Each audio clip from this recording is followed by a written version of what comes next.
बच्चों, आज हम इतिहास के उस भाग के बारे में जानेंगे जिसे पाषाण काल या स्टोन एज कहते हैं, जिस काल में मानव एक आखेटक या शिकारी से भोजन संग्राहक और एक उत्पादक मानव के रूप में विकसित हुआ। बच्चों, जैसे हम जानते हैं कि घर हमें जाड़े से, गर्मी से तथा बारिश से सुरक्षा प्रदान करते हैं। इसमें रहकर हम अपने सभी कार्यों को भलीभांति कर लेते हैं। किंतु एक समय ऐसा भी था जब मनुष्य घर बनाना नहीं जानते थे।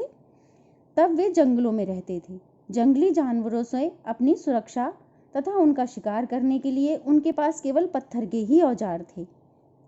मानव शास्त्री जो मानव के विकास व विभेद आदि की जानकारी देते हैं, उनके अनुसार आज से लगभग 2 करोड़ वर्ष पूर्व मानव विकास की प्रक्रिया प्रारंभ हुई।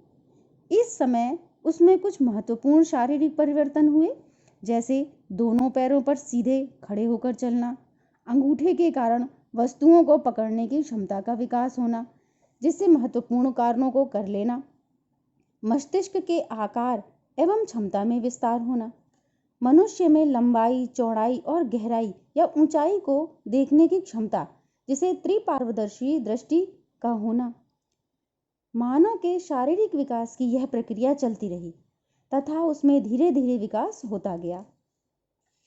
इन महत्वपूर्ण बदलावों के कारण मानव अपने आसपास के वातावरण एवं परिस्थितियों के साथ सामंजस्य करने लगा। अब उसने हाथ एवं मस्तिष्क का अधिक प्रयोग करना सीख लिया था और वह अपनी जरूरतों के लिए पत्थर के औजारों या उपकरणों का निर्माण करने लगा। इन्हीं पत्थर के उपकरणों से हमें उसके होने का पता चलता है। पाषाण काल या स्टोन एज। मानव ने अपनी रक्षा और अपनी भूख मिटाने के लिए सर्वप्रथम पत्थर के औजारों का ही सबसे अधिक प्रयोग किया। इसलिए इस युग को पाषाण काल या स्टोन एज कहते हैं। पाषाण अर्थात पत्थर, काल अर्थात समय, अर्थात पाषाण काल या पत्थर का समय।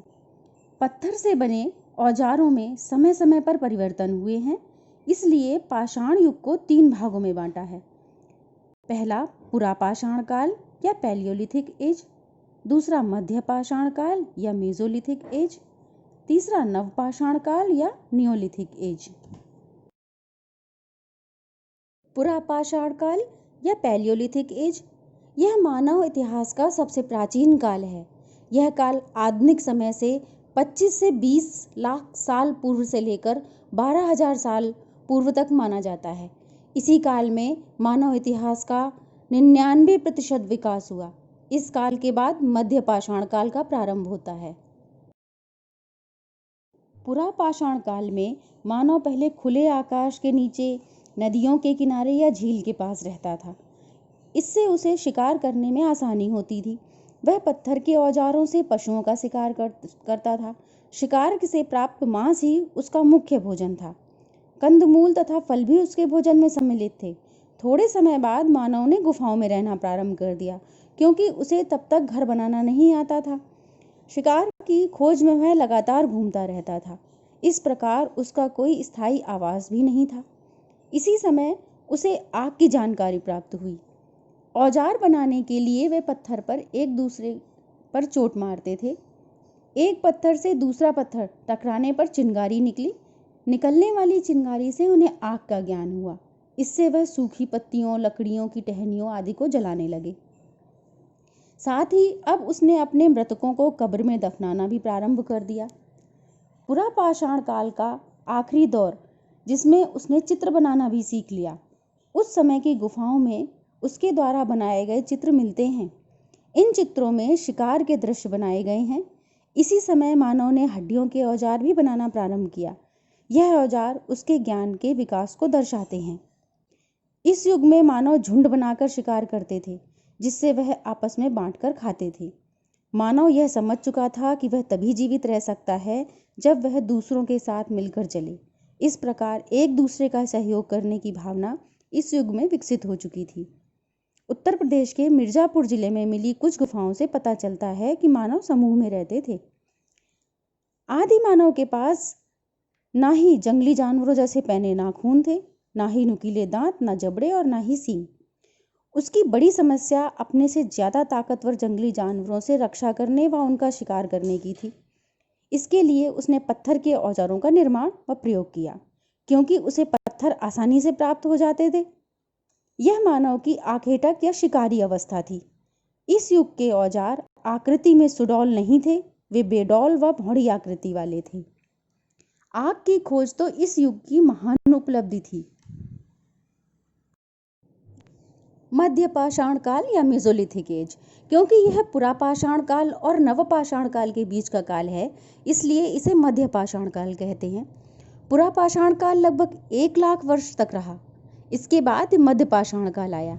यह काल आज से 12,000 से 10,000 साल पहले तक का युग है। इस युग में आधुनिक मानव होमोसेपियंस विकसित हुए। मध्य पाषाण काल के औजार या उपकरण पुरापाषाण काल की अपेक्षा आकार में छोटे हो गए। इस समय प्रकृति में भी अनेक परिवर्तन हुए, जिसका प्रभाव मानव जीवन पर पड़ा। नई परिस्थिति से तालमेल बैठाने के लिए उसने छोटे उपकरण बनाना प्रारंभ किया। जलवायु भी पहले की अपेक्षा गर्म हुई, फलस्वरूप जहां जहां बर्फ जमी थी वह पिघल गई। पृथ्वी की उर्वरक शक्ति का विकास हुआ तथा घास एवं वनस्पतियों के मैदान विकसित हुए। घास को खाने वाले छोटे जानवर जैसे हिरण, खरगोश, भेड़, बकरी आदि पैदा हुए। मानव अपने आप उगी घासों को एकत्र करने लगा।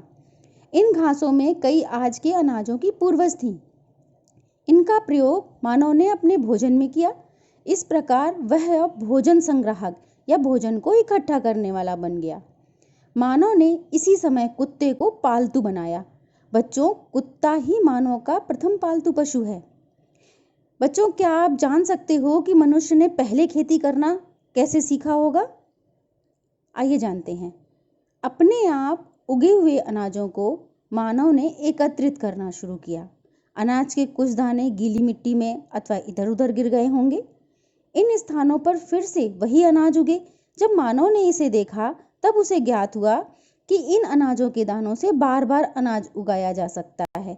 अपने इस ज्ञान का उसने परीक्षण भी किया, तब जाकर उसे खेती का ज्ञान हुआ।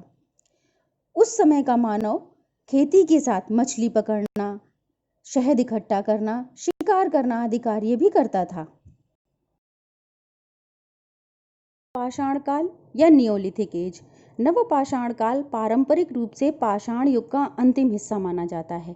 मानव ने जब से भली भांति खेती करना प्रारंभ कर दिया, तभी से नवपाषाण काल प्रारंभ होता है।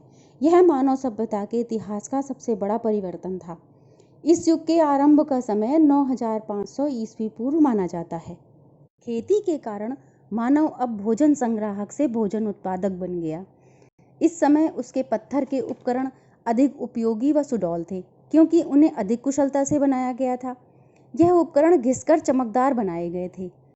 हत्थेदार कुल्हाड़ी और हंसिया इस समय के महत्वपूर्ण औजार थे। खेती के साथ पशुपालन भी प्रारंभ हुआ। पशुओं का मांस व दूध प्राप्त किया जाता था। मानव अब अपने खेतों के आसपास मिट्टी के घर और घास फूस के छप्पर वाले घरों में रहने लगे। धीरे धीरे ये बस्तियां गांव बन गई। अब ये मिट्टी के बर्तन बनाना भी जान गए थे। बर्तनों पर नक्काशी और चित्रकारी में रंगों का प्रयोग होने लगा। इसी समय मानव ने पहिए का आविष्कार किया। पहिए का प्रयोग चाक के रूप में मिट्टी के बर्तन बनाने, सामान ढोने के लिए गाड़ी के रूप में करने लगे। खेती के कारण लोग एक ही जगह रहने लगे। फलस्वरूप नए नए कौशल विकसित हुए, जैसे मूंज की टोकरी बनाना, चटाइयाँ बनाना, कताई करना, जानवरों के बालों से कपड़ा बनाना आदि। अब उनमें सामुदायिक जीवन का विकास हुआ। शवों को दफनाने के ढंग में भी परिवर्तन आया। धार्मिक विश्वास के कारण वे मृत व्यक्तियों के साथ खाने पीने की चीजें, बर्तन, हथियार आदि भी दफनाते थे। इन लोगों का विश्वास था कि मरने के बाद भी व्यक्ति इनका उपयोग करेगा। इस काल के लोग जल, सूर्य, आकाश, पृथ्वी, गाय और सर्प की पूजा करते थे। धातु काल या मेटल एज। नवपाषाण युग का अंत होते होते पत्थर के साथ साथ धातुओं का इस्तेमाल शुरू हो गया। धातुओं में सबसे पहले तांबे का प्रयोग हुआ, जिसके कारण इस युग को ताम्र पाषाण युग कहा गया। मानव ने तांबे की खानों का पता लगाकर उससे तांबा खोदकर निकालना शुरू किया। उच्च तापमान में तांबे को पिघलाना तथा सांचे की सहायता से धातु द्रव को विविध रूप देना भी उन्होंने सीख लिया। यह मानव विकास की एक और महत्वपूर्ण खोज थी। धीरे धीरे मानव ने तांबे व टिन को मिलाकर मिश्रित धातु कांसा बनाना सीख लिया, इसलिए इसे कांस्य युग कहा गया। इसके बाद मनुष्य ने लोहे के औजार बनाना सीखा तो इसे लौह युग कहा गया। मानव जीवन उसकी प्रगति एवं संघर्ष की कहानी है। प्रारंभिक मानव ने अपनी समस्याओं से जूझते हुए अपने को जीवित रखा, अपनी उन्नति की एवं अपने को सभ्य बनाया। बच्चों, आशा है आप मानव इतिहास के पाषाण युग को भली भांति समझ गए होंगे। अब बच्चों, आपके लिए भी कुछ करने का कार्य है। आप घर बनाने में हम किस किस सामग्री का प्रयोग करते हैं, इसकी एक सूची बनाइए और पाषाणकालीन मानव तथा वर्तमान मानव के रहन सहन में क्या समानता है और क्या असमानता, इसकी सूची बनाइए। धन्यवाद।